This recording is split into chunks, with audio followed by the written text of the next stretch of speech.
உனக்கு தலைமை பண்பே இல்லை அப்படின்னு ஒரு நீதிபதி சொல்லும்போது இந்த வார்த்தை எப்படி எத்தனை பேர் பேசுறோம்? உங்களுக்கெல்லாம் உணர்ச்சி இல்லையா? ஏன் ஓடி போய் ஒளியுறீங்கன்னு கேட்கிறேன். ஏன் சார் தலைமறைவெல்லாம் ஆகும்? எனக்கு தெரிஞ்சு எந்த பொதுச் செயலாளரும் இப்படி தலைமறைவான செய்தியே கிடையாது. 10 நிமிடங்களில் 17 உயிர் போய்விட்டதாக எனக்கு வருதுங்க ரிப்போர்ட்டு. திருச்சியில் அவர் போகும்போது செய்தியாளர்கள் கேட்கறாங்க 30 பேர் இறந்துட்டாங்களே சார்னு வார்த்தை நம்பர்ஸை சொல்லியே கேட்கறாங்க. அப்போ நீங்க அதன் பிறகு போகும்போது தான் நீதிபதி இந்த வார்த்தையை சொல்கிறார். கைதுங்கிற விஷயத்துக்குலாம் போனா அது திமுகவுக்கு எதிராக பரப்பப்படாதா? அதுதான் நான் சொன்னேன். விஜய் கட்சியில் பொறுப்பாளராக இருந்தால் ஒரு நியாயம், வேற ஒருத்தர் இருந்தால் இன்னொரு நியாயமா? தமிழ்நாட்டில் ஒரு மாபெரும் அசுர சக்தி படைத்த ஒரு அரசியல்வாதியை வளர்ந்து கொண்டிருக்கிறார். அவரை கை வைத்தால் நமக்கெல்லாம் சிக்கல் அப்படின்னு ஆளுங்கட்சி நினைக்கிறது. நான் வெளிப்படையாக குற்றச்சாட்டு. இன்னைக்கு நீங்க திமுகவுக்கு எதிராக நீங்க விஜயை தூக்கி நிறுத்துவது, விஜய் வளர்வதற்கு. விஜய் வளரக்கூடாது. விஜய் வளர்ந்தால் உங்க கட்சி வளராது, பாஜக வளராது, அதிமுக வளராது. எழுதி தரேன்.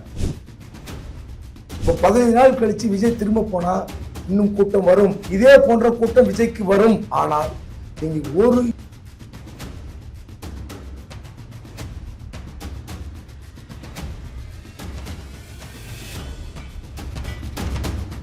ஆச்சி அதிரசமா விடுங்க, கையில தட்டி சூடான எண்ணெயில பொரிச்சா அதிரசம் ரெடி. வணக்கம், இது தி டிபேட். நான் தினேஷ். சிறப்பு நேர்காணலில் இன்று நம்மோடு இணைந்திருப்பவர் மூத்த பத்திரிகையாளர் திருமிகு குபேந்திரன் அவர்கள். சார் வணக்கம். சார் வணக்கம்.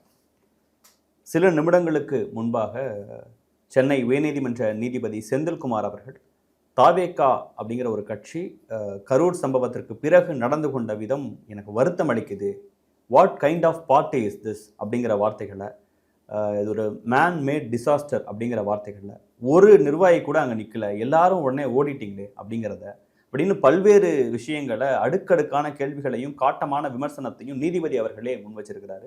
முதல்ல நீதிபதி அவர்களின் விமர்சனத்தை எப்படி பார்க்குறீங்க? தி டிபேட் சேனலில் நீங்கள் தான் இயக்குனர் கரு பழனியப்பனை பேட்டி எடுத்தீங்க. புதிய தலைமுறைன்னு அந்த சேனல் பேரே சொல்லி அவர் பேசின அது மக்கள் மன்றத்தில் கடுமையாக எடுபட்டது. நம்ம அந்த சேனலுக்கு விரோதி இல்லை, அந்த சேனலில் போய் நானும் டிபேட்டில் பங்கேற்கிறேன், நானும் வேலை பார்த்துருக்கேன். ஆமாம். அப்படி ஒரு கடுமையான குற்றச்சாட்டு வைக்கும்போது மீடியாக்குள்ள பொறுப்பை அவர் வலியுறுத்துகிறார். இன்றைக்கு எல்லா மீடியாலையும் எல்லா செய்தித்தளங்களிலும் பாருங்களேன், செருப்பு வீசப்பட்ட போது அந்த நபர் அப்படின்னு ஒரு நபரை காட்டிக்கிட்டே இருக்காங்க. உண்மையிலே இன்னும் அந்த நபரை போலீஸ் பிடிக்கல. மகோன்னத்தமான நபர் என்று பாராட்டப்பட வேண்டிய நபர் அந்த நபர். அந்த விஜய் பேசும்போது செருப்பு வீசிய காட்சி, அவர் கதறார், 10 பேர் போயிட்டாங்க, 10 பேர் செத்து போயிட்டாங்கன்னு. அந்த நபரை காட்டிக்கொண்டு எல்லா மீடியாவும் போடுது. அப்போ 48 ட்ரோன் பறந்த அன்று ஒவ்வொரு மீடியாவும் 10லிருந்து 18 யூனிட் போட்டு எடுக்கப்பட்ட காட்சிகளிலிருந்து ஒரு சேனல் கூட இதெல்லாம் காட்டல. ஒருவேளை முன்கூட்டியே காட்டியிருந்தால், ஏன்னா விஜய் பேச தொடங்கிய அந்த நொடியிலே மயக்கம் போட்டு விடுறாங்க. அப்பவே ஒருத்தர் தோள் மேல தூக்கி போட்டு கொண்டு போய் கொண்டிருக்கிறார். அப்போ இந்த காட்சியெல்லாம் மீடியாவில் வந்திருந்தால் நிலைமையே மாறி இருக்கும். இதை விட ஒரு முக்கியமான விஷயம், நாமக்கல்ல 10-15 பேர் மயக்கமாகறாங்க, 4 பேர் ஐசியூவில். இதெல்லாம் 4-5 மணிக்கே ஃப்ளாஷ் பண்ணி தான் வச்சுங்களேன், கரூருக்கு போகிறது தடைப்பட்டிருக்கும். ஏடிஜிபி டேவிட்சன் சொல்கிறார் 6 மணிக்கு நாங்கள் சொன்னோம் போக வேண்டான்னு. அப்போது இதெல்லாம் மக்கள் மன்றத்தில் காட்ட வேண்டிய பொறுப்பு மீடியாவுக்கு இருக்குது, கோட்டை விட்டாங்க. ஸோ அதைத்தான் கரு பழனியப்பன் வலியுறுத்தி சொன்னார். அதைத்தான் மேலும் வலியுறுத்தும் விதமாக நீதிபதி செந்தில்குமார் சொல்லியிருக்கிறார். இயக்குனர் கரு பழனியப்பனுக்கும் பாராட்டுக்கள். ஏன்னா மீடியா என்பது ஒரு மக்களுடைய கண்ணாடி போல செயல்படும். அதைத்தான் நீதிபதி செந்தில்குமார் சொல்லியிருக்கார். அவருக்கும் பாராட்டு. அதாவது தலைமை பண்பே இல்லை. நீங்கள் சொன்னது எல்லாத்தை விட உச்சபட்ச வார்த்தை, இது பார்ட்டியால் அந்த தலைவருக்கு தலைமை பண்பே இல்லை. அப்போது அந்த வீடியோவை நியூஸில் பார்க்கும்போது ஒரு நீதிபதியாக பார்த்துருக்கிறார். அதை சொல்கிறார், வருத்தமாக இருந்தது, எனக்கு கஷ்டமாக இருந்தது, இரங்கல் கூட தெரிவிக்கல, வருத்தம் கூட தெரிவிக்கல ஒரு தலைவர். ஆமாம். அப்போ தலைமை பண்புனா என்ன? ஒரு பார்ட்டி. நீங்கள் விஜய் என்ன நினச்சிக்கிறாருன்னா, தன்னை ட்ரம்ப்புக்கு இணையாக ஒரு தலைவரை நினச்சிக்கிறார். இல்லை, உண்மையில் தன்னை மோடிக்கு இணையாக தலைவரை நினச்சிக்கிறார். அதாவது உங்கள் கட்சி ஒரு அங்கீகரிக்கப்பட்ட கட்சி கூட இல்லை, ஒரு எம்எல்ஏ இல்லை, எம்பி இல்லை, ஆனால் உங்களுக்கு கூட்டம் கொடுக்கிறது பிகாஸ் யுவர் ஆக்டர். இதை தவிர வேற எந்த தகுதியுமே கிடையாது. நான் பல முறை கடுமையாக எல்லா டிபேட்லையும் நான் சொல்கிறேன் ஒரு டைலாக் தான் அது. ஏன் நீங்கள் அரசியல் கட்சி தொடங்கணும்? எதுக்காக நீங்கள் அரசியலுக்கு வரணும்? என்ன கொள்கை. இந்த 4 கூட்டத்தில் அவர் பேசின ஸ்பீச்சில் ஏதாவது ஒரு ஸ்பீச் ஒரு பத்திரிகையாளராக உங்களை பாதித்தது அப்படின்னு ஒரு 2 லைன் சொல்லுங்க பார்ப்போம். கிடையாது. அதாவது ஒரு போலீஸார் நிபந்தனை விதிக்கிறார்கள். அந்த நிபந்தனை விதிக்கும் போது கண்டிப்பாக கண்டிஷன்ஸ் நிறைய இருக்கும். நீங்கள் என்னென்ன சொல்கிற நாகையில் 2வது கட்ட பயணத்தில் 2வது வாரம் 2வது நாள் அவர் ஃபர்ஸ்ட் திருச்சி அரியலூர் அடுத்து 2வது கட்ட பயணம் தான் அது. அங்கே என்ன சொல்கிறாருன்னா, நான் உங்ககிட்ட பேசக்கூடாதான், உங்களை பார்த்து கையாட்டக்கூடாதான், கையை இவ்வளோதான் தூக்கணுமா, 3 நிமிஷம் தான் பேசணுமா, நான் பேசுறதே 3 நிமிஷம் தான், இவ்வளோ நேரம் தான் பேசணுமா, இப்படிதான் நிபந்தனை விதிக்கிறாங்க. இந்த நிபந்தனையை பிரதமர்கிட்ட சொல்வீங்களா, விதிப்பீங்களா? ஹோம் மினிஸ்டர் கிட்ட சொல்வீங்களா? ஒரு RSS தலைவரிடம் நீங்கள் இப்படிப்பட்ட நிபந்தனை விதிக்க முடியுமான்னு கேட்குறாரு. அப்போ உங்களை எங்கே கம்பேர் பண்ணுறீங்க? சரி, நீங்கள் ஒரு மாஸ், ஒரு கரிஸ்மேட்டிக் ஆக்டர், நான் மறுக்கவே மாட்டேன்.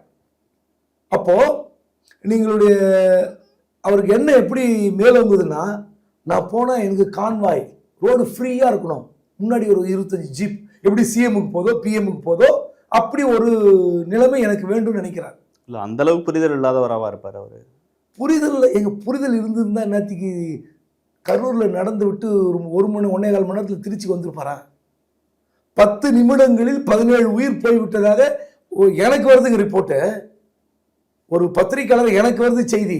திருச்சியில் அவர் போகும்போது செய்தியாளர்கள் கேட்குறாங்க, 30 பேர் இறந்துட்டாங்களே சார்னு வார்த்தை நம்பர்ஸை சொல்லியே கேட்குறாங்க. அப்போ நீங்கள் அதன் பிறகு போகும்போது தான் நீதிபதி இந்த வார்த்தையை சொல்கிறார்.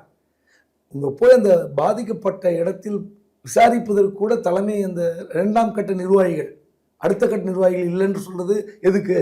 இப்போ எல்லாருடைய ஒரு சராசரி டீ கடையில் பேசுறது, பத்திரிகையாளர் பேசுவது, இதெல்லாம் அப்படியே பிரதிபலித்திருக்கார். நீதிபதி அவர்கள் வந்து ஏன் விஜய் அவர்கள் மேல ஏன் வழக்கு பதியப்படலை, ஆதவர்ஜன் அவர்கள் போஸ்ட் குறித்து கேட்கறது, இதெல்லாம் பண்றாரு. ஆனா அதே நேரத்தில் விஜய் அவர்கள் ஏற்கனவே வெளியிட்டு இருக்கக்கூடிய ஒரு வீடியோல எனக்கு கொடுத்த இடத்துல நான் போய் பேசுனதை தவிர எந்த தப்பும் நான் பண்ணலை அப்படின்னு அவர் சொல்றாரு. அந்த வீடியோ நீங்க கூட கேட்கலாம். இந்த வீடியோ வெளியிட்டார்ல இந்த சம்பவத்துக்கு பிறகு 4.25 நிமிஷம். ஆமா, அந்த வீடியோவில் தான் இந்த வார்த்தை சொல்றாரு, நான் வேற எதுவுமே பண்ணல. நீங்க அரசாங்கம் சொல்வதற்கு எல்லா நிபந்தனைகளும் உள்நோக்கு கற்பிக்கிறீங்க. இப்போ கண்டிப்பா வந்து ரோட் ஷோ பண்ணாதீங்கன்னு சொன்னது கோர்ட்டா அரசாங்கமா ஏதோ ஒன்று. நம்ம என்ன சொல்றோம், நீங்க ஒரு பெரிய பவர்ஃபுல் லீடர் மீன்ஸ் ஆக்டர், உங்களை பார்ப்பதற்கு தான் கூட்டம் வரும். இப்போ கரூர்ல இருந்து போன பல குடும்பங்கள் வந்து நிர்வாகிகளா, தொண்டர்களா, உறுப்பினர் கார்டு வச்சிருப்பாங்களா? கிடையாது. பார்க்க வந்த ஒரு ஆசையில உயிர் பறி போயிருக்கு. அப்போ நீங்க எதுக்கு உள்நோக்கம் கற்பிக்கிறீங்க? அரசாங்கம் இப்படிலாம் நிபந்தனை விதிக்கிறது, எனக்கு மட்டும் விதிக்கிறது அப்படின்னு சொல்றீங்க. இப்போ அதை தான் சொல்றேன், நான் போய் ஒண்ணுமே செய்யல, பேச ஒண்ணுமே செய்யல.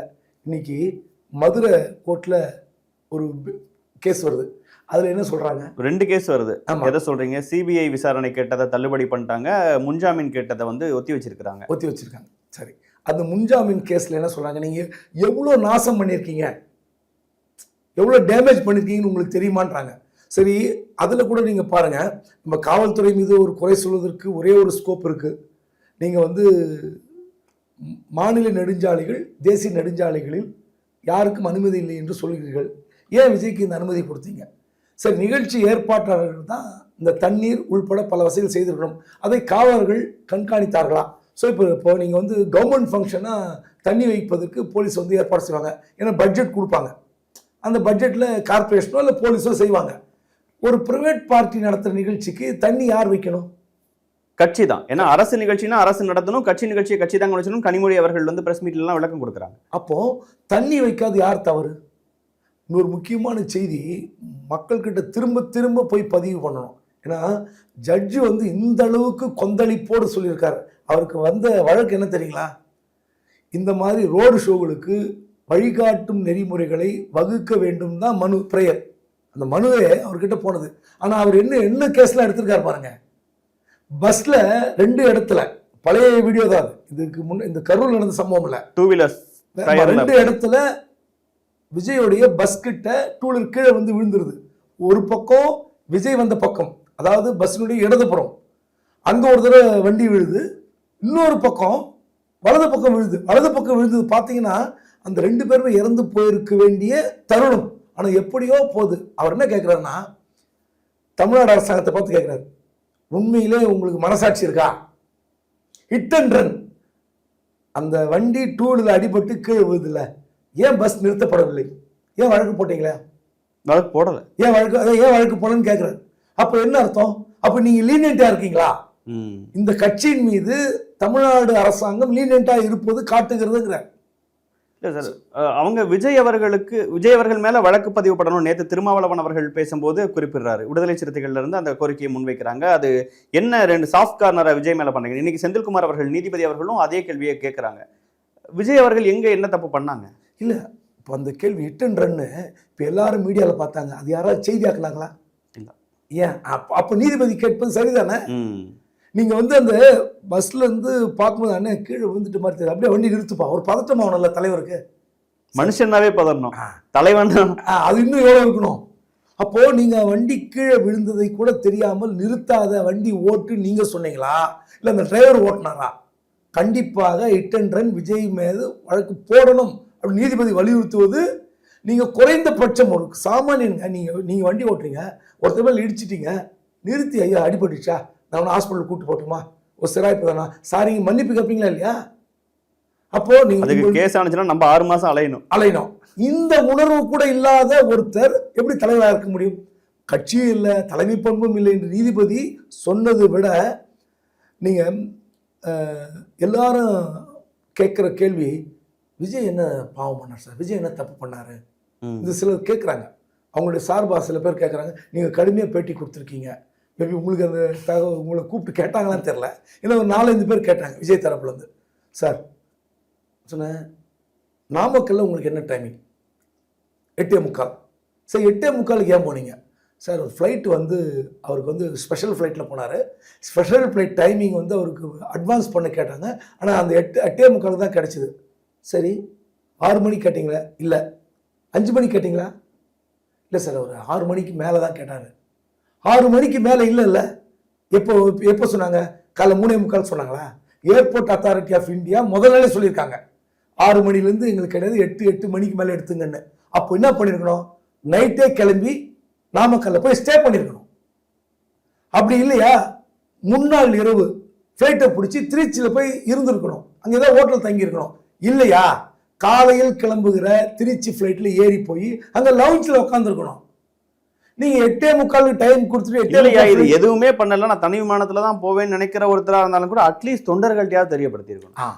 நான் வரதுக்கு லேட் ஆகும், தண்ணி வைங்க, சாப்பாடு போடுங்கன்னு சொல்லியிருக்கலாம். நீங்க உங்க இஷ்டத்துக்கு போயிட்டு கேட்டால் வந்து ஃப்ளைட்டு வந்து டைமிங் கொடுக்கல எங்களுக்கு, ஸ்பெஷல் ஃப்ளைட்டு அப்படின்னு சொன்னால் என்ன அர்த்தம்?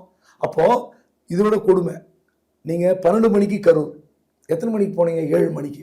அப்போது ஜென்ரேட்டர் ஏன் வச்சிங்க? ஃபோக்கஸ் லைட் ஏன் வச்சிங்க? உங்களோட நோக்கம் என்ன? அந்த மாவட்ட செயலாளர்கிட்ட என்ன சொல்லியிருப்பீங்க? தலைவர் 8:45 பாயிண்ட்டு வரமாட்டார் தம்பி, 8:45 தான் கிளம்புவோம், 3 மணி நேரம் 4 மணி நேரம் அங்கே லேட் பண்ணுவோம், அங்கேருந்து ஒரு 5-6 மணி நேரம் லேட் ஆகும், ஈவினிங் தான் அங்கே ஃபிக்ஸ் ஆகும், ஃபோக்கஸ் லைட்டு ஜென்ரேட்டர் ஃபிக்ஸ் பண்ணு. அப்போ உங்கள் நோக்கம் தெரிகிறது, நீங்கள் லேட்டாக தான் போவீங்க.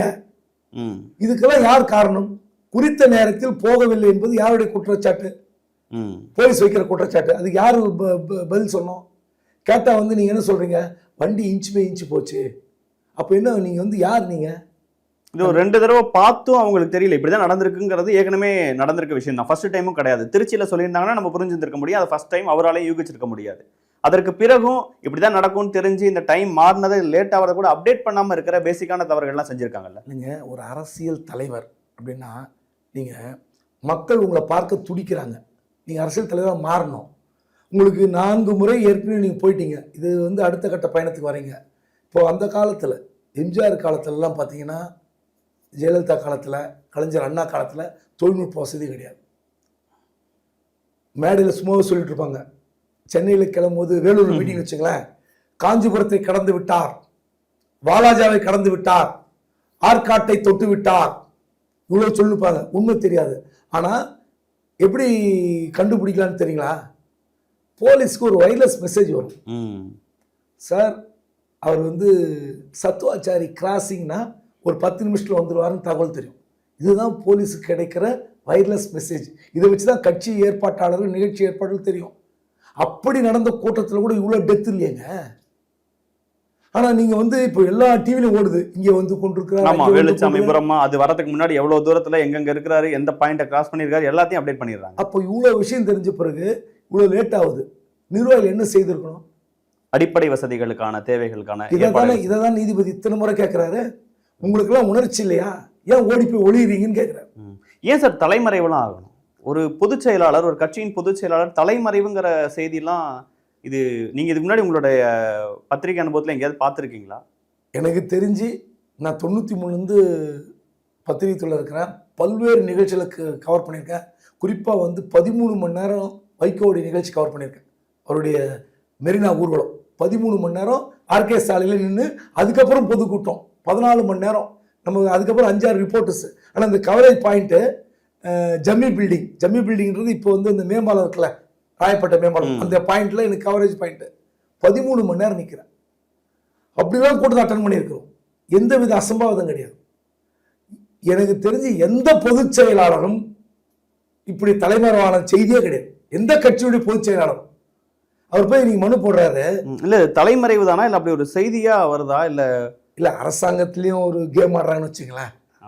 எப்படின்னா கேஸ் போட்டாங்க, வழக்கமாக போய் பிடிப்பாங்கல்ல, தனிப்படை அமைத்தார்கள் தேடினார்கள், எதுவுமே இல்லை. மீடியா எழுதியது புஷி ஆனந்தை ஏற்காட்டில் தேடினார்கள், பாண்டிச்சேரி தேடினார்கள். உண்மையிலே தேடல, கேஸ் போட்டாச்சு. என்னன்னா விஜய் உள்ளிட்ட யாரையும் கைது பண்ணக்கூடாது, அது அரசாங்கம் எடுத்த முடிவு. அதுதான் ஒரு நபர் கமிஷன் போட்டாங்க. அந்த முடிவை ஏன் எடுக்கணும்?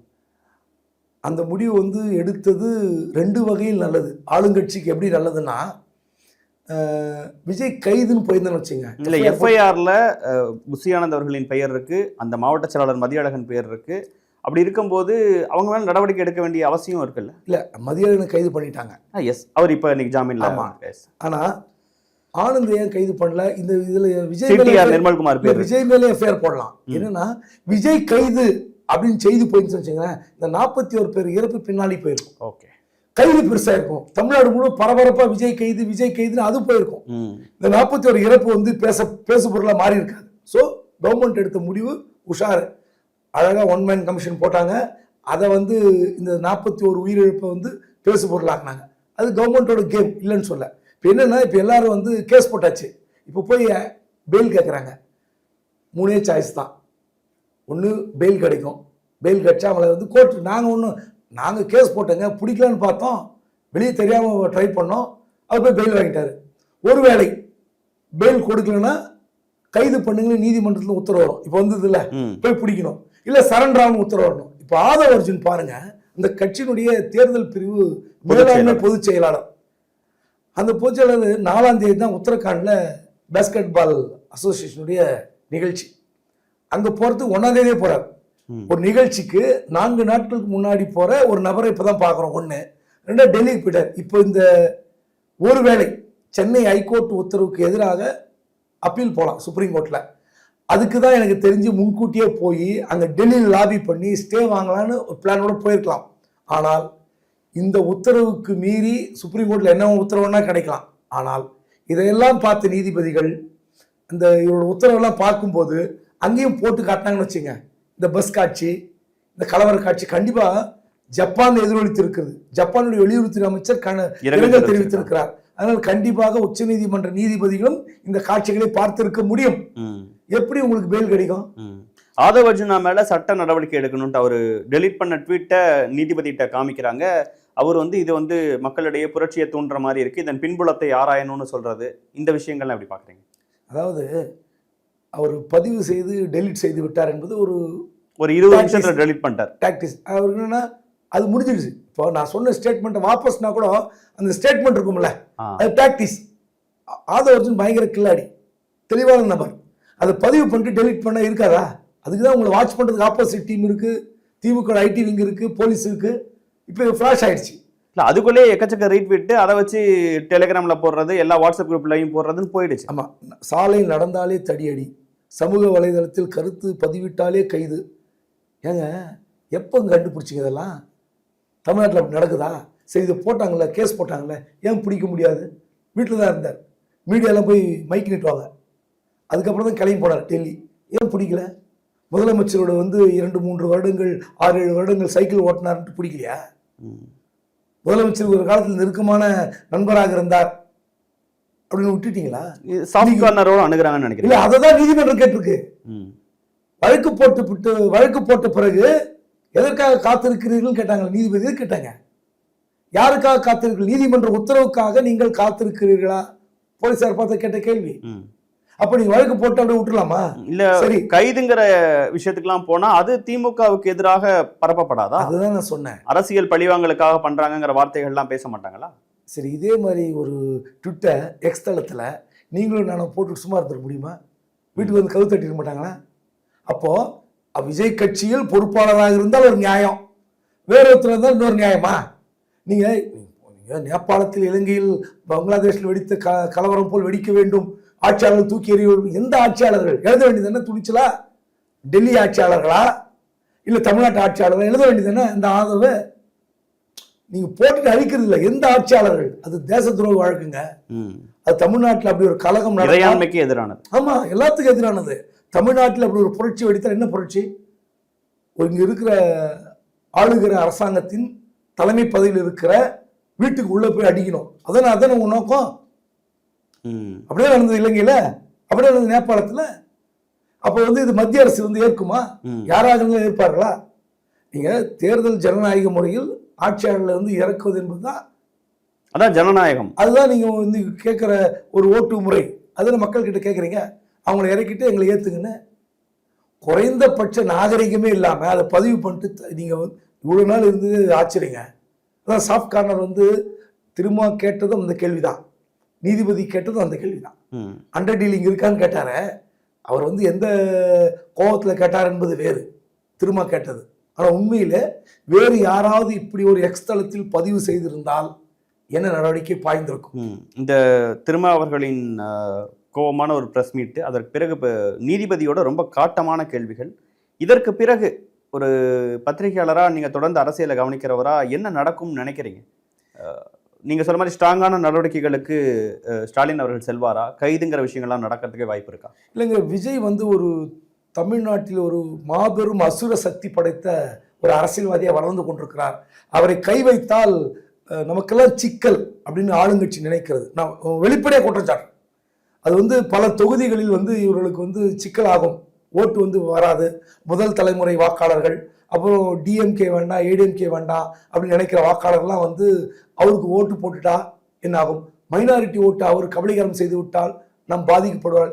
இப்படியெல்லாம் அரசியல் செய்தீங்கன்னா மிகப்பெரிய தவறு. ஆளுங்கட்சி செய்கிற தவறு மிகப்பெரிய மோசமான தவறு. நீங்க இதே தவிர வேற கட்சி செய்திருந்தா விட்டுருப்பீங்களா? அப்ப என்ன அர்த்தம்? விஜய்க்கு ஒரு சாஃப்ட் கார்னர் இருப்பது வெளிப்படையாக தெரிகிறது. நான் என்ன தப்பு பண்ணேன்னு விஜய் அவர்களே கேட்கிறாரே சார். என்ன தப்பு பண்ணல நீங்க? ஏங்க நீங்க வந்து லேட்டா போனது தப்பு, அங்க போனது இல்லாம நீங்க ரோட் ஷோ மாதிரி உட்காந்து வண்டிக்குள்ள உட்காந்து முதல்ல இந்த பஸ் பயணமே தப்புங்க. நீங்க மக்களை வந்து உங்களை பார்க்க துடிக்கிற மக்கள், நீங்க கூட அந்த கரூர் போயிருப்பீங்க. கரூர்ல எத்தனை பேர் வந்து விஜய் மேல வந்து பரிதாபப்பட்டிருப்பாங்க. பாதிக்கப்பட்ட இறந்து போன வீட்லயே விஜய்க்கு வந்து எதிரான மனநிலைன்னு எல்லாரும் சொல்றாங்க. அப்போ நான் என்ன கேட்கிறேன், அப்படிப்பட்ட உங்களை வந்து துரத்தி கொண்டு வந்து பார்க்கிற கூட்டம் இன்னமும் அன்பா இருக்கிற மக்களா இருக்கு. அன்பாக இருக்கிற மக்கள், அதாவது இந்த பக்கம் இருக்கீங்க பஸ்ல, இந்த பக்கம் தெரியல ஓடி இப்படி வரான். நீங்க அந்த பஸ் காட்சியை பார்த்தீங்கன்னா இப்படி தள்ளுமுள்ளாய் வரும். அப்போ அவங்களுக்கு எந்த மாதிரியான பயணத்தை நீங்கள் வகுக்க வேண்டும்? உங்களுக்கு நீங்கள் அந்த பஸ்ஸை வச்சுங்க, சொகுசு பஸ், கேரவன், படுக்கை அறை, டாய்லெட்டு இத்தியாதி இத்தியாதி எல்லாமே இருக்குது. ஆனால் நீங்கள் மக்களை பார்க்கும்போது ஒரு சாதாரண திறந்த வெளி ஜீப்பு, ஒரு டெம்போ, சின்ன ஆட்டோ, 4 பக்கம் பார்க்கலாம். நான் கேட்குறேன், எதுவுமே பண்ண வேணாம், லைட் ஆஃப் பண்ணாமல் போனால் அது கூட பரவாயில்லைங்க. நீங்கள் இப்போது தமிழ்நாடு முழுவதும் விஜய் கட்சியுடைய 2 மாவட்ட செயலாளர் பெயர்கள் தெரியும். நாமக்கல், கரூர். கரூரில் மதியழகன், நாமக்கல்ல சதீஷ். நான் கேட்குறேன், மற்ற ஊருக்கு போனீங்களே, திருச்சி போனீங்க, பெரம்பலூர் போனீங்க, அரியலூர் போனீங்க, அரியலூர் பார்க்க முடியல, நாகை, திருவாரூர் போனீங்களே, எங்கேயாவது ஒரு இடத்தில் உங்கள் கட்சியுடைய மாவட்ட செயலாளரை அந்த வேனில் ஏற்றுனீங்களா? ஒரு ஆரம்பத்தில் அல்லது முடிவில், பேச்சின் முடிவில் இவர் தாங்க இந்த அரேஞ்ச்மெண்ட்ஸை பண்ணாருன்னு பேரை கூட சொல்லலாம், பேரை கூட சொல்ல அரேஞ்ச்மெண்ட். அப்போ என்ன அர்த்தம்? நீங்கள் உங்களுடைய இந்த சர்வாதிகாரத்தனமான போக்கு இருக்குல்ல, ஜெயலலிதா கூட பார்த்தீங்கன்னா இந்த நிகழ்ச்சியை ஏற்பாடு செய்த சிவி சண்முகத்துக்கு நன்றின்னு சொல்லியிருப்பாங்க. அவங்க ஜீப்லேருந்து ஓப்பன் அந்த டெம்போலேருந்து பேசினா கூட அவர் நிற்பார். மாவட்ட செயலர் யாருன்னு பார்ப்பாரு, இந்த நிகழ்ச்சி ஏற்பாடு செய்துன்னு பேர் படிப்பாங்க. நீங்க ஒரு இடத்துலயாவது பவுன்சரை நிக்க வைக்கிறீங்களா, என்னங்க பிரயோஜனம்? கட்சி மாவட்ட செயலர் நிக்க வைக்க வேண்டாமா? அப்ப என்ன மனநிலை உங்களுக்கு கட்சி நடத்துறது? கட்சி நடத்துவது என்பது மிக மிக ஒரு அழகான ஒரு அரசியல். அந்த அரசியல் வந்து செஞ்சாதான் மக்களுக்கு எடுபட போறீங்க. ஆனா இவருக்கு எந்தவித கட்டமைப்பு இல்லை. உண்மையிலே பெரிய ஓட்டு சதவீதம் இருக்கிறதுன்னு திமுக ஏன் இதெல்லாம் சொன்னா, அவர் மாவட்ட செயலர் பெயரை சொல்வதற்கே அவருக்கு தயக்கம். அப்படிப்பட்ட நபரை பார்த்து ஆளுங்கட்சியா பயப்படணும். எதுக்கு பயப்படணும்? ஒரு தொகுதியில மாவட்டத்துக்கு ஒரு இடம், 5 சட்டமன்ற தொகுதி, 6 சட்டமன்ற தொகுதி, ஒரு 25,000 50,000 பேர் வரான்னு வச்சுங்களேன். அப்ப என்ன உங்க வாக்கு சதவீதம்? 8 to 10. அது அந்த எல்லா மாவட்டத்திலும் வரவும் போறவன், வெளியூருக்காரன் எல்லா சட்டத்திலும் தான் அந்த கூட்டம். இன்னொன்று சொல்லட்டுங்களா, அண்ணா காலத்தில் கலைஞர் காலத்தில் சேருகிற கூட்டம் என்பது அதுதான் கூட்டம். இது கும்பல், கூடி கலைவதல்ல கூட்டம். இது கூடி கலைகிற கூட்டம், அதுக்கு பேர் கும்பல். கூடி கலைகிற கூட்டம் இருக்குல்ல, சிந்தனையோடு போவோம். அண்ணா என்ன பேசினார், கலைஞர் என்ன பேசினார், அப்படிப்பட்ட ஒரு கூட்டத்தை தான் நீங்க சேர்க்கணும். அதுதான் அரசியல் நிற்கும். அதை விட்டுட்டு நீங்க மாவட்ட செயலர் கூட ஏற்ற மாட்டீங்க, பவுன்சர் ஏற்றிப்பீங்க. அதை பார்த்து இந்த ஆளுங்கட்சி பயப்படுது. ராகுல் காந்தி பேசுறாரு, பாஜக கையில் எடுக்கு. அதிமுக நீ சாஃப்ட் கார்னர்ல பேசுறாரு. எடப்பாடி நேத்து அரசாங்கத்தின் மீது தவறு, முழு பொறுப்பையும் ஏற்க வேண்டியது அரசு தான் எடப்பாடி பழனிசாமி அவர்களும் குறிப்பிடுறாரு. பாஜகவும் தேசிய ஜனநாயக கூட்டணி அமைச்சிருக்க குழுவும் முதல்வருக்கு லெட்டர் எழுதியிருக்கு. நான் ஒன்று சொல்றேன், இது ரொம்ப கிரிட்டிக்கான விஷயம், மக்களுக்கு புரியணும். திமுகவை கடுமையாக வளர்த்து விடக்கூடாது என்று இந்திரா காந்தி எம்ஜிஆரை கட்சியை உடைச்சி ஆரம்பிச்சாங்க. இந்த எம்ஜிஆரும் கலைஞர் சண்டை போட்டால் திமுக அழிந்து விடும், காங்கிரஸ் பலப்படும். ஏன்னா அப்போ காமராஜர் ஒரு டிஃப்ரெண்ட் ஆஃப் ஒப்பீனியன்ல வெளியே போறார். அப்போ இந்த கட்சியை உடைத்து விட்டால் காங்கிரஸ் பலப்படும் என்று இந்திரா காந்தி நினைத்தார். மிகப்பெரிய தவறை செய்தார் இந்திரா காந்தி. அப்புறம் திமுக இருந்தது, அதிமுக வந்துடுச்சு, காங்கிரஸ் காணாம போயிடுச்சு. இன்னைக்கு நீங்க திமுகவுக்கு எதிராக நீங்க விஜயை தூக்கி நிறுத்துவது, விஜய் வளர்வதற்கு. விஜய் வளரக்கூடாது. விஜய் வளர்ந்தால் உங்க கட்சி வளராது, பாஜக வளராது, அதிமுக வளராது. எழுதி தரேன். நீங்க இப்படி ஒரு தப்பான காரியத்தை செய்யாதீங்க. நீங்கன்னு சொல்றது யாரு? நீங்க பாஜக அதிமுக 2 கட்சியும் சொல்றேன். எல்லாரும் அரவணைக்கிறீங்க. நீங்க திமுக எதிராக இப்போ திமுக சித்தாந்தம் ரீதியான வலிமையான கட்சிங்க. இப்போ இந்தியாவில் 2 கட்சி தான் சித்தாந்த ரீதியான கட்சி. காங்கிரஸ் கிடையாது. திமுக, தமிழ்நாட்டில் திமுக, பாஜக. பாஜக ஒரு சித்தாந்தம் இருக்கு, அரசியல், ஆன்மீகம், கடவுள். இது திமுக அப்படி இல்லை, பெரியாரிசம். 2வது ஏழைகள், சமூக நீதி, பெண் முன்னேற்றம், பலவித சித்தாந்தங்கள் இருக்கு. நீங்க எப்படிப்பட்ட ஒரு திமுக வேறு பரப்பி இருக்கு, அமேசான் காடு மாதிரி அங்கங்க தமிழ்நாடு முழுவதும் பரவி இருக்கிறது. இது அமேசான் காட்டை அழிக்கிறது லேசப்பட்ட காரியம் அல்ல. ஆனா நீங்க பாஜக என்ற சித்தாந்தம் மோதக்கூடிய கட்சி நீங்க விஜய் கையில் எடுக்கிறீங்க. என்டிஏக்கு வந்துடணும், அமித்ஷா பேசிவிட்டார், இந்த நேரத்தில் கையில் எடுத்துடணும். ரொம்ப ராங் ஐடியாலஜி. நீங்க எப்படி காங்கிரஸ் காணாம போச்சோ அதே கதை தான் அதிமுக தான் சொல்ல வரேன். அதிமுக எடப்பாடி பழனிசாமி அவர்களும் விஜய் கையில் எடுக்க வேண்டும், விஜய் நம் பக்கம் வந்துவிட வேண்டும் என்று நினைத்தால் அது உங்க கட்சியை அழிக்கிற முயற்சி. இது புரிஞ்சுக்காம அவர் ஏதோ பெரிய பூதாகரமாக வந்து விடுவார், திமுக வீழ்த்துவதற்கு விஜய் தான் நமக்கு தேவைப்படுவார் என்று பாஜக நினைக்கிறது, அதிமுக நினைக்கிறது. இதை பார்த்து திமுக பயப்படுறது. நீங்க அதிமுக கூடங்க, நான் இது இது ஒரு விமர்சனத்தில் வேற மாதிரி கூட எடுத்துக்கலாம். நீங்க திமுக உருவாக்கி வச்சிருக்கிற அந்த கட்டமைப்பு இருக்குல்ல, எல்லாம் நீங்க கோட்டீஸ்வரர்கள். அது பலவித காரணத்தோட சொல்றேன் அந்த வார்த்தையை. அதிமுக உருவாக்கி லட்சாதிபதிகள் தான். நீங்க 1 லட்சம் 2 லட்சம் கோட்டீஸ்வரர் உருவாக்கி வச்சிருக்கிற கட்சிங்க திமுக. அதை அழிக்கிறது சாமானியமான விஷயம் இல்லை. அதிமுகவுக்கு இருப்பாங்க ஒரு 50,000. ஏன்னா நீங்க இந்த மாதிரி பவர்ஃபுல் டீம் கிட்ட மோதுறதுக்கு விஜய் வராது. விஜய் பொருட்செலவு செய்வாரான்னு தெரியாது, ஆனா அவருடைய மாஸ் பிம்பம் உங்களுக்கு தேவைப்படுது. நான் எழுதி தரேன், அவருடைய அந்த வாக்கு சதவீதம் மேலும் மேலும் குறையும். ஏன் அவர் சனிக்கிழமை வராருன்னா அந்த பிம்பம் கட்டமைக்கணும். தன்னை பார்க்கிற கூட்டம் வந்தால் அது ஓட்டாக மாறும், அடிக்கடி வெளியே வந்தால் நமக்கு மவுசு குறையும். இந்த மாதிரி ஒரு கான்செப்ட்ல வராது. இது நல்ல ஆரோக்கியமான செயல் இல்லை. அவரே திருந்தணும். ஓகே. அவர் சரி, இவ்வளோ நடந்திருக்கு. நீதிபதி முதற்கொண்டு நீதிபதி காட்சிகளை கண்ணில் இவ்வளோ கோவப்பட்டு பேசியிருக்கிறாங்க. ஒரு இரங்கல் தெரிவிக்கல சார். கொடி கம்பத்தில் தன்னுடைய கொடி அரை கம்பத்தில் பறக்கணுங்கிற ஒரு பேசிக்கான விஷயத்தை எல்லா கட்சிகளும் முக்கியமான இந்த மாதிரி ஒரு வருத்தகரமான நிகழ்வுகளை பண்ணுவாங்க. அதை செய்யலை. அந்த மக்களை போய் சந்திக்கலை. ஈவன் நான் கரூரில் போகும்போது பேசுகிறாங்க, கிட்ட ஒரு தடவை ஃபோனில் பேசலையேங்க சார் அவர்கிட்ட, அது மட்டும் பேசியிருந்தா பரவாயில்லைங்கிறாங்க. ஒரு தொலைபேசி உரையாடலை விஜய் அவர்கள் வேண்டாம், யாராவது ஒருத்தங்க பண்ணலை. இதெல்லாம் ஏன் பண்ணாமல் இருக்கிறாரு? எப்போ பண்ணுவார்?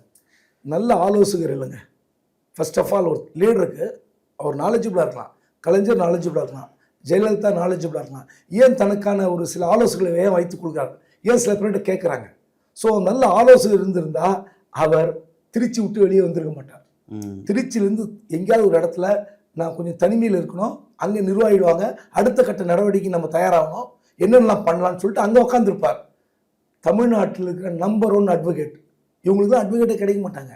நல்ல சிறந்த வழக்கறிஞர்கள் கிடைப்பார்கள். ஏன்னா இவங்களாம் வந்து காசு இருக்கு, காசு இருந்தாலும் நீங்கள் காக்க வைப்பீங்க. நீங்கள் கலைஞர் அட்வொகேட் யார் ஃபிக்ஸ் பண்ணணும் கலைஞர் பார்ப்பார், தாமதிக்கவே மாட்டார். வாங்க என்ன பாயிண்ட்டு, இந்த கேஸ் வருது, என்ன பண்ணலாம் பாரு. ஜெயலலிதாவுக்கு இந்த சிக்கல் இருந்தது. ஜெயலலிதா பார்ப்பதற்கு பல மணி நேரம் காத்திருக்கணும். அதனால தான் சீனியர்ஸ் வர மாட்டாங்க. சில வக்கீல்கள் வந்தாங்க, நான் குறை சொல்லலை. நீங்கள் இப்போ இந்த மாதிரி ஆட்கள் காக்க வைத்தாங்க, எந்த வக்கீலும் ஏற்றுக்க மாட்டாங்க. அறிவுள்ள வக்கீல், சீனியர்ஸ். ஸோ என்னன்னா இப்போ வந்து போய் திருச்சியில் உட்காந்துக்கிட்டு, ஒரு ரிசார்ட்டில் உட்காந்துக்கிட்டு, ஒரு ஹோட்டலில் உட்காந்துக்கிட்டு, சார் அடுத்த கட்ட நடவடிக்கை என்ன பண்ணலாம்? சரி, ஹோம் மினிஸ்ட்ரிக்கு ஃபோன் பண்ணுங்க, தமிழ்நாடு போலீஸ் மேலே நம்பிக்கை இல்லை, எனக்கு இப்போ இருக்கிற ஸ்ட்ரென்த் பத்தாது, எனக்கு இன்னும் கன்மேன் போடுங்க. எப்படி கல்லத்தை அடிச்சுவாங்களா விஜய? கல்லத்தை அடிப்பாங்களா? என்ன சொன்னீங்க நீங்கள்? ஒரு ஃபோனுக்காக ஏங்கினாங்கன்னு சொன்னீங்க. அப்படிப்பட்ட ஒரு வெறி பிடித்த ஒரு ரசிகர்கள் கூட்டம், அல்லது விஜய் மீது பரிதாபப்படுகிற கூட்டம், அவர் வந்து திரும்ப வந்து கல்லத்தை அடித்து ஓட விட்டுருவாங்களா? நிச்சயமா மாட்டாங்க. சிஆர்பிஎஃப்னு வரும், தமிழ்நாடுக்கு வந்து அவருக்கே இருக்கு சார், அவருக்கே 2 பாதுகாப்பு இது இருக்கு. இல்ல ஒய் பிரிவு இருக்கு, அவருடைய துபாய் டீம் இருக்கு.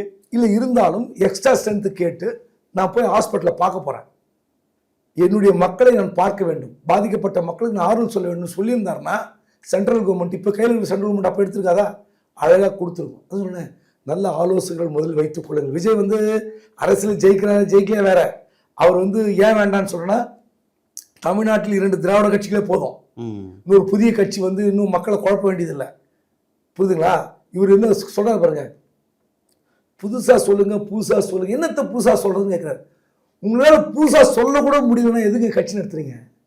ஒரு மீட்டிங் சொல்லியிருப்பார் இந்த வார்த்தை, கடைசியா பேசின மீட்டிங் தான் புதுசா. அப்போ உங்களை ஈர்ப்பதற்கு, மக்களை ஈர்ப்பதற்கு சொல்லக்கூட உங்களுக்கு கருத்து இல்லை என்றால் என்ன பிரயோஜனம்? இப்போ சினிமா நீங்க சொல்றீங்களா, நான் ஒரே ஒரு வசனம் சொல்லி அவருக்கு புரிய வைக்கிறேன். விஜய் வந்து அரசியல் என்னன்னு புரிய வைக்கிறேன்.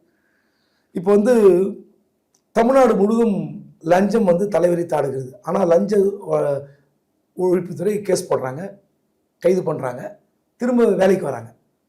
அப்போ என்ன பண்ணோம்? புதுசாக என்ன சொல்லணும்? நான் சொல்கிறேன், ஒரு விஜய்க்கு வந்து நான் ஒரு ஆலோசகராக தான் என்ன சொல்கிறேன், சரி தொடர்ந்து வந்து ஊழல் செய்யாதீங்க, லஞ்சம் வாங்காதீங்கன்னு எல்லா கட்சியும் சொல்லுது, எல்லா ஆட்சியாளர்களும் சொல்கிறார்கள். அதை மீறி லஞ்சம் வாங்கி கொண்டிருக்கார்கள்.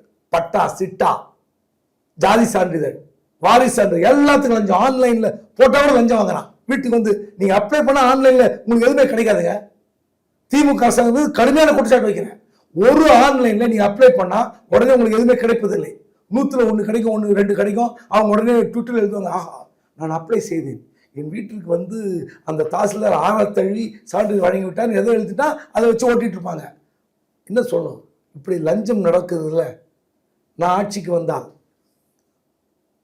இப்போ 2 கான்ஸ்டபிள் டிஸ்மிஸ் பண்ணாங்க தெரியுங்களா? திருவண்ணாமலை ஒரு ஆந்திராவிலிருந்து வந்த இளம் பெண்ணை பாலியல் ரீதியாக துன்புறுத்திய வழக்கில் நிரந்தரம் டிஸ்மிஸ். லஞ்சம் வாங்கி நிரூபிக்கப்பட்டால் அரசு ஊழியர் மீது வழக்கு விசாரணை இல்லை, நிரந்தரமாக டிஸ்மிஸ். என்னுடைய ஆட்சியில் நடக்கும், சொல்லி பாருங்க. நான் சும்மா ஒரு எக்ஸாம்பிள் சொல்றேன். நீங்க புதுசா சிந்திக்கவே தெரியல, சொல்லவே தெரியல, பெப்பேங்கிறீங்க. உங்களை நம்பி பார்க்கறதுக்கு உள்ள கூட்டம் வருது. உங்களுக்கு வந்து வந்த கூட்டமா ஓட்டு போடுற கூட்டமா? பார்க்க வந்த கூட்டம், ஓட்டு போடுற கூட்டமா? எல்லாம் பிலோ 18 இருக்கு, அவங்கள ஓட்டு போடுவாங்களா?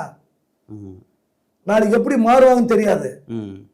இன்னைக்கு அதுல படித்த புத்தி கொஞ்சம் சிந்திக்கிற கூட்டம் என்ன சொல்லுவாங்க, இந்த நீதிபதி சொன்ன வார்த்தைகளை நாளை பத்திரிகையில் படிக்கும்போது உனக்கு தலைமை பண்பே இல்லை அப்படின்னு ஒரு நீதிபதி சொல்லும்போது இந்த வார்த்தை எப்படி எத்தனை பேர் பேசுகிறோம், ஆமாம் நான் கூட விஜய் ரசிகர் தான், உண்மையிலே இப்படி இரங்கல் சொல்லியிருக்கலாமோ, இப்படி ஓடி வந்து பார்த்துருக்கலாமோ, இதெல்லாம் செய்ய தவறி விட்டாரேன்னு ஒரு சிந்தனை மாற்றம் வந்தால் அது உங்களுக்கு எவ்வளோ பலவீனம். ஓகே சார், இப்போ அஸ்ராகர் தலைமையில் ஒரு சிறப்பு புலனாய்வு குழு அமைச்சிருக்கிறாங்க, அதை எப்படி பார்க்குறீங்க?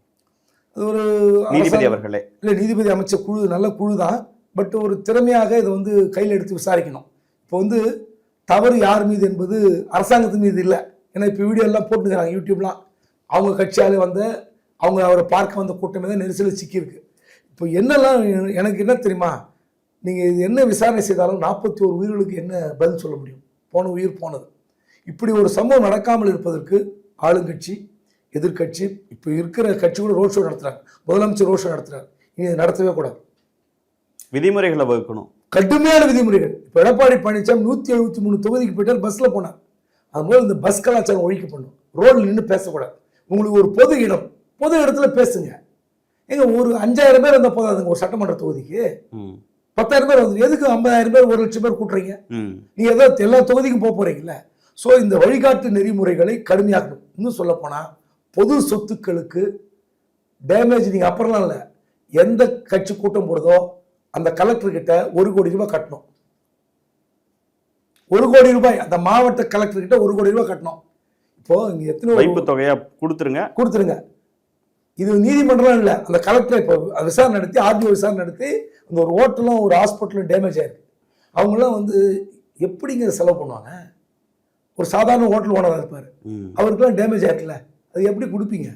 அந்த கட்சி தான் கொடுக்கணும். இப்படி ஒரு கடுமையான சட்ட திட்டங்களோடு நெறிமுறைகளோடு ஒரு நீதிமன்றம் இது இன்னும் கையில் எடுத்துக்கணும். இதோட முடிஞ்சிடக்கூடாது. நீதிமன்றம் கடுமையான சட்ட திட்டங்களை, நெறிகாட்டி வழிமுறைகளை வகுத்து, இனி எந்த அரசியல் கட்சியும் ரோட் ஷோ நடத்தக்கூடாது, ரோட்ல மீட்டிங்கே போடக்கூடாது. அதுக்கான இடம் ஒரு பொது மைதானம். ஓகே, அதுக்கு வந்தாலும் பணம் கட்டணும். ஓகே, தண்ணி வைக்கப்பட வேண்டும், குடிநீர் வைக்கப்பட வேண்டும். அங்க வர மக்களுக்கு குடிநீராக கொடுப்பதற்கு ஏற்பாடுகளை செஞ்சிருக்கோம். ஆமா. ஓகே, இப்போ அரசு கைது இல்லை வழக்கு பதிவுங்கிற அந்த விஷயங்களுக்குலாம் போகிறதுக்கு அஞ்சது விஜயகண்டு அப்படிங்கிற விஷயங்களை சொன்னீங்க. என்ன ஒரு நல்ல அரசாக இருக்கக்கூடியது நடவடிக்கை எடுக்கணும்ட்டு திருமாவளவன் கோரிக்கை வைக்கிறாரு, நீதிபதி அவர்களே ஏன் இன்னும் தயங்குறீங்கிற கேள்விகள் எழுப்பும்போது என்ன செய்யணும்னு நினைக்கிறீங்க? உடனடியாக செய்ய வேண்டியதுன்னா உங்களோட நிறைவு கருத்து. ஐபிஎல்ல கர்நாடகா அணி வெற்றி பெற்றதற்கு பாராட்டு விழா ஏற்பாடு பண்ணாங்க. அதில் 11 பேர் இருந்தார்கள். அரசாங்கம் அங்கே இருக்கிற கமிஷனர் சஸ்பெண்ட் பண்ணாங்க. நான் வந்து போலீஸை வந்து தவறு செஞ்சாங்கன்னு சொல்ல, ஆனால் இப்படிப்பட்ட ஒரு கவனக்குறைவாக இருந்ததுக்காக போலீஸார் மீது நடவடிக்கை எடுத்துக்கணும். எஸ்பி மீதோ அந்த மண்டல பொறுப்பாளர் இருக்கிற ஐஜி மீதோ எடுத்திருக்கணும். எடுத்தாதான் வந்து மக்கள் மன்றத்தில் நம்புவார்கள். இது அரசாங்கத்துக்கு சொல்ற ஒரு விஷயம். ஏனென்றால் தெலுங்கானாலையும் பார்த்தீங்கன்னா புஷ்பா 2 ஒரே ஒரு பெண்மணி தான் இருந்தார். அந்த மாநில முதல்வர் இங்கே எப்படி விஜயோ அல்லு அர்ஜுன் அப்படி நாட் ஓன்லி தெலுங்கானா, ஆந்திராவில் பீகார் வரைக்கும் பவர்ஃபுல். பீகார் போகும்போது கூட்டத்தை பார்த்துருப்பீங்க. அந்த ஒரு பெண்மணி இறந்ததற்கே அல்லு அர்ஜுன் ஒரு நாள் சிறையில் இருந்தார். அப்போ ஒரு நீங்க அரசாங்கம்னா எதற்கும் கவலைப்படக்கூடாது. அந்த நடவடிக்கை அரசாங்கம் எடுத்திருக்கணும். எடுக்க தவறிய தப்பு விஜய்க்காக இல்லை, தமிழ்நாட்டில் சலசலப்பு வரும். நாளைக்கு நான் கேட்குறேன், ஒரு இதுவே அதிகம். நீங்கள் ஸ்டாம்பீடில் 4-5 பேரா 41 பேரா இல்லை, மிக மோசமான சம்பவங்கள். இப்போ 15 நாள் கழித்து விஜய் திரும்ப போனால் இன்னும் கூட்டம் வரும். கூட்டம் வராதுன்னு சொல்ல மாட்டேன். இந்த 41 பேர் இறந்து போய்விட்டார்களே, அதனால் நம்ம கூடக்கூடாதுன்னு யாரும் நினைக்க போகிறதில்ல. வேறு ஊர் போனால், வேலூருக்கோ இல்லை இங்கே இருக்கிற ஆம்பூருக்கோ இல்லை இங்கே திருவள்ளூருக்கோ போனால் இதே போன்ற கூட்டம் விஜய்க்கு வரும். விஜய் பார்க்க ரசிகர்கள் கூட்டம் வரத்தான் செய்யும். ஆனால் நீங்கள் இனிமேல் ஒரு சின்ன சிராய்ப்பு கூட வரக்கூடாது, ஒரு குழந்தை கூட கீழே விழக்கூடாது. அப்படிப்பட்ட ஒரு சிறப்பான திட்டத்தை நீதிமன்ற உதவியோடு தமிழ்நாடு அரசாங்கம் வகுக்கணும். ஓகே, என்ன செய்வாங்கன்னு பொறுத்து வந்து பார்ப்போம் சார். பல்வேறு கோபமான கேள்விகளை, நியாயமான கேள்விகளை எழுப்பியிருக்கிறீங்க. நீதிபதி சொன்ன கருத்துக்களையும் பகுத்தாஞ்சு பேசியிருக்கிறீங்க. இவ்வளோ நேரம் உங்கள் நேரத்தையும் கருத்துக்களையும் பகிர்ந்து கொண்டதற்கு மிக நன்றி சார். நன்றி.